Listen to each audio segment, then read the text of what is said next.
তো বন্ধুরা চলুন আজকে সেই ন্যাকা মামুনির দ্বিতীয় পার্টটা দেখে নিই একটু। তুমি কি চালাও? হেই কানাচোদা হারামজাদা, তুই দেখতে পারিস না সে কি চালায়? আইফোন আছে হাতে, আইফোন। আইফোন আমরা বড় লোক। হ্যাঁ, এটা কি ভাই? আইফোন চালায় বড় লোক?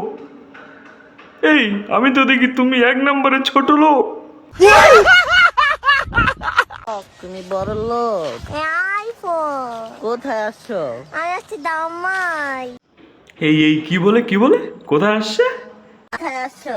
আমি আসছি দামাই। আবার দামরাই কেন? তিন ক্যামেরা ফোন চালাই বুঝো না? এই হারামজাদা তুই বুঝিস না, 3 ক্যামেরা ফোন চালায়। এ ভাই কেউ একে ছুঁড়ে মার ভাই, সমুদ্রে ছুঁড়ে মার। 3 দিন ধরে আর দেখতে ইচ্ছা করে না, ছুঁড়ে মার।